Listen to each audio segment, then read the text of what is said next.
Having finished his text, he picked up her basket, and she mechanically resumed her walk beside him. "Do you believe what you paint?" she asked in low tones. "Believe that text? Do I believe in my own existence?" "But," she said tremulously, "suppose your sin was not of your own seeking?" He shook his head. "I cannot split hairs on that burning query," he said. "I have walked hundreds of miles this past summer, painting these texts on every wall, gate and stile in the length and breadth of this district. I leave their application to the hearts of the people who read 'em." "I think they are horrible," said Tess. "Crushing, killing." "That's what they are meant to be," he replied in a trade voice. "But you should read my hottest ones. Them I kips for slums and seaports. They'd make ye wriggle. But not what this is a very good text for rural districts. There's a nice bit of blank wall up by that barn standing to waste. I must put one up there, one that will be good for dangerous young females like yourself to heed. Will you wait, missy?" "No," said she, and taking her basket, Tess trudged on. A little way forward she turned her head.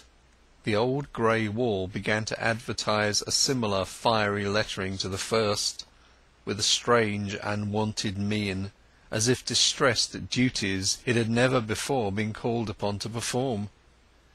It was with a sudden flush that she read and realized what was to be the inscription he was now halfway through: "Thou shalt not commit." Her cheerful friend saw her looking, stopped his brush and shouted, "If you want to ask for edification on these things of a moment, there's a very good man going to preach a charity sermon to-day in the parish you are going to, Mr. Clare of Emminster. I'm not of his persuasion now, but he's a good man, and he'll expound as well as any parson I know. 'Twas he began the work in me." But Tess did not answer. She throbbingly resumed her walk, her eyes fixed on the ground. "Pooh! I don't believe God said such things," she murmured contemptuously when her flush had died away.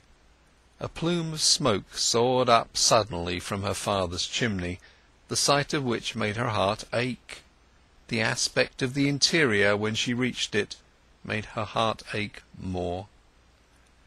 Her mother, who had just come downstairs, turned to greet her from the fireplace, where she was kindling barked oak twigs under the breakfast kettle. The young children were still above, as was also her father, it being Sunday morning, when he felt justified in lying an additional half-hour. "Well, my dear Tess," exclaimed her surprised mother, jumping up and kissing the girl. "How be ye? I didn't see ye till you was in upon me. Have you come home to be married?" "No, I have not come home for that, mother." "Then for a holiday?" "Yes, for a holiday, for a long holiday," said Tess. "What, isn't your cousin going to do the handsome thing?" "He's not my cousin, and he's not going to marry me." Her mother eyed her narrowly. "Come, you have not told me all," she said. Then Tess went up to her mother, put her face upon Joan's neck, and told. "And yet thou'st not got him to marry 'ee?" reiterated her mother. "Any woman would have done it, but you after that." "Perhaps any woman would except me." "It would have been something like a story to come back with if you had," continued Mrs. Durbeyfield, ready to burst into tears of vexation. "After all the talk about you and him which has reached us here, who would have expected it to end like this? Why didn't ye think of doing something good for your family, instead of thinking only of yourself? See how I've got to thieve and slave, and your poor weak father with his heart clogged like a dripping pan. I did hope for something to come out of this, to see what a pretty pair you and he made that day when you drove away together 4 months ago. See what he has given us, all as we thought because we were his kin. But if he's not, it must have been done because of his love for 'ee. And yet you've not got him to marry." Get Alec d'Urberville in the mind to marry her. He marry her!